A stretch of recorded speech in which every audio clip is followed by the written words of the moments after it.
किशनगढ़ में प्रजापति समाज की ऐतिहासिक विराट महापंचायत आयोजित हुई। जन सैलाब से एक आवाज से गूंजी एकता की हुंकार।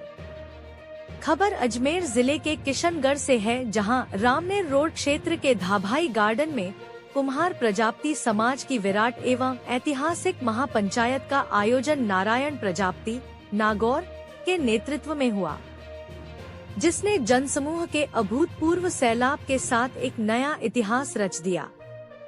राजस्थान ही नहीं बल्कि विभिन्न राज्यों से उमड़े हजारों समाज बंधुओं ने अपनी मौजूदगी से आयोजन को भव्यता की नई ऊंचाइयों पर पहुंचा दिया। पूरा परिसर समाज एकता के नारों और जोश से गूंज उठा। गौरतलब है कि महापंचायत में उत्तर प्रदेश के कैबिनेट मंत्री धर्मवीर प्रजापति का संबोधन आकर्षण का केंद्र रहा। उन्होंने सशक्त संदेश देते हुए कहा कि जिस चाबी से ताले खुलते हैं उसी को खराब मत करो और समाज को एकजुट रहकर प्रगति की दिशा में आगे बढ़ने का आह्वान किया। वहीं प्रदेश प्रवक्ता मदन लाल प्रजापति ने भी जोशीले अंदाज में समाज को संगठित होकर राजनीतिक और सामाजिक रूप से सशक्त बनने का मंत्र दिया। इसके साथ ही महापंचायत में शिक्षा, सामाजिक अधिकार, ओबीसी वर्गीकरण और समाज के भविष्य से जुड़े अहम मुद्दों पर गंभीर मंथन हुआ। इसके अलावा कार्यक्रम में भव्य पंडाल, उत्कृष्ट व्यवस्थाएं, अनुशासित भीड़ और युवाओं तथा महिलाओं का जबरदस्त उत्साह इस आयोजन की विशेष पहचान बना। इस ऐतिहासिक महापंचायत ने न सिर्फ समाज की ताकत का प्रदर्शन किया, बल्कि एक मजबूत और संगठित भविष्य की दिशा भी तय कर दी। कार्यक्रम में समाज के वरिष्ठ पदाधिकारी, कार्यकर्ता, बुद्धिजीवी और हजारों की संख्या में समाज बंधु मौजूद रहे, जिससे यह आयोजन लंबे समय तक यादगार बन गया। देखते रहिए आपका अपना न्यूज चैनल ढूंढाड़ी आवाज, आपकी आवाज सब तक। चैनल को लाइक, सब्सक्राइब और शेयर जरूर करें। थोड़ा सा किशनगढ़ क्या कर रही हो एक बड़ा आयोजन हुआ है। राजस्थान के सभी समाज के बंधुओं ने बुलाया है। हमने यह शिक्षा पर बहुत जोर दिया है कि हमारे समाज को अपने खर्चों में कटौती करें, लेकिन बच्चों को शिक्षित बनाएं।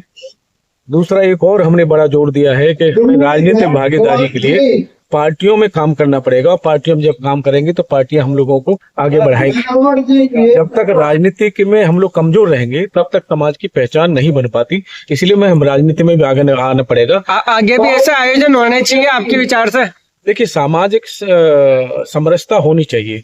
समाज की जागरूक लाने के, समाज के संगठन के लोग काम करें, ये हमारा भी सुझाव है। समाज में जागृति आए, समाज में राजनीति जागृति कैसे आई, सामाजिक एकता कैसे बनी, समाज में शिक्षा के प्रति ऐसे कार्यक्रम होंगे, शिक्षा के प्रति बोला जाएगा तो शिक्षा के प्रति जागृति आएगी। शासन प्रशासन में हमारी भागीदारी कैसे हो, राजनीति में हमारी भागीदारी कैसे हो, हमारे बच्चे शिक्षित कैसे बने, हमारे बच्चे शिक्षित होकर के सरकारी शासन प्रशासन में हम लोग कैसे जाएं, ये सब हमारे सामाजिक संगठन के जब मंच होते हैं, वहाँ वक्ताओं के माध्यम से जब बात जाती है तो किसी भी वक्त है, हो सकता है कि हमारे बोलने से या किसी समाज सेवी के बोलने से किसी बच्चे का भविष्य उज्जवल बन जाए। मैं आपके माध्यम से और कहना चाहूंगा कि हमारे समाज के जो उद्योगपति लोग हैं, एक सामाजिक संगठन हमारी तरफ से चलता है।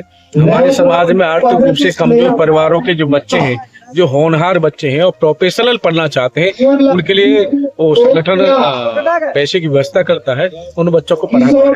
तो ये अच्छी बात है कि समाज एकजुट होकर के जागरूक बने और आगे बढ़े। युवाओं को क्या संदेश देना चाहते हो आप? देखिए, युवाओं के लिए तो मेरा विशेष जोर है। एक बात मैं विशेष करके अपने समाज के युवाओं से मैं जरूर कहना चाहूंगा, सोशल मीडिया पे कहीं भी कोई भी नेगेटिव हमें बात नहीं लिखनी चाहिए। अगर कोई आती है तो उसे आगे नहीं बढ़ाना चाहिए। महापंचायत में कुछ मांगे प्रजापति समाज की ओर से रखी गई है, क्या? देखिए, हमारे ये सामाजिक संगठन जिन्होंने यह काम किया है वो माननीय मुख्यमंत्री से मिल चुके हैं, और समाज की बातें हैं, हर समाज अपेक्षा करता है, करनी भी चाहिए। तो जो भी बातें हैं, हमारे जहाँ से जो सहयोग हो सकता है वो हम लोग जरूर करेंगे। उनकी बात जो भी है हम सरकार तक पहुँचाने का प्रयास करेंगे। लेकिन एक बात मैं और जरूर कहना चाहूंगा, पूरे देश में जहां जहां भाजपा की सरकार है, सरकार ने सबसे पहले जहां जहां पहले सरकार बनी वहां हमारे मिट्टी के कला पर आधारित हमारे समाज के लोग हैं, उनके लिए माटी कला बोर्ड बनाया, अलग से उनकी पहचान दी और उस मिट्टी के कारोबार को राष्ट्रीय स्तर तक ले जाने का प्रयास किया। मैं कह सकता हूँ उनकी एक पहचान दी।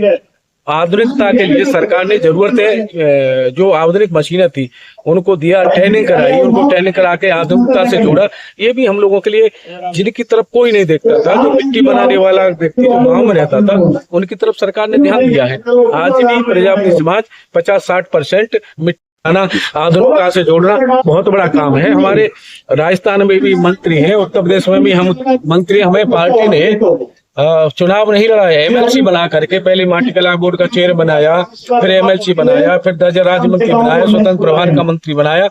पार्टियां देती हैं, लेकिन हमें पार्टियों के लिए भी जुड़ करके काम करना होगा, पार्टी के साथ काम करना होगा, अपना समय देना होगा। तो पार्टियां ध्यान देती है, ऐसा नहीं कि ध्यान न दें। संरक्षण तैयार करना होगा, हमें नेता बनाने होंगे, नेता होंगे उसकी पहचान बनेगी और नेताओं के माध्यम से उनको संरक्षण मिलेगा और सरकार तक बात पहुंचेगी, उनको संरक्षण भी मिलेगा। उनकी बात समाज को एकजुट रहना चाहिए। जब प्रजापति समाज के नाम पे हमें एकजुट होकर के अपनी बात रखनी चाहिए। हाँ, घर की बात है घर में करनी चाहिए, घर की बात हमें सड़क पे नहीं करनी चाहिए। जो भी बातें हैं हमें आपस में उसके मिलकर के सॉल्यूशन निकालना चाहिए और एकजुट होकर के मजबूती के साथ हमें राजनीति में और सरकार में भागीदारी लेनी चाहिए। अब तक राजस्थान में समाज की हमेशा एक ही चीज माना गया था, उसके उपनामों को लेकर कोई चर्चाएं भिन्न हुआ करती थी, मगर सरकार ने 2 बोर्ड बनाकर समाज को 2 फाड़ कर दिए। उसमें किनको दोषी मानते हैं, समाज को या सरकार को? देखिए, हमारे जो है, मेरा अपना मानना है कि हमें योजनाबद्ध तरीके से अपने, अगर कोई मनभेद है, मतभेद है, तो उनको घर में बैठ करके उसे सुलझाना चाहिए। और हमें राजनीति स्तर से हम सरकार से क्या लाभ ले सकते हैं, एक बात मेरा बहुत जोर दे करके कहना है, हमें कभी सरकार का विरोध नहीं करना चाहिए। हमें अभी सरकार से कुछ अपेक्षा है, तो जहां सरकार तक उच्च स्तर तक बात हमारी पहुंची जा सकती हो, वहां से मिलकर के सरकार तक अपनी बात पहुंचानी चाहिए।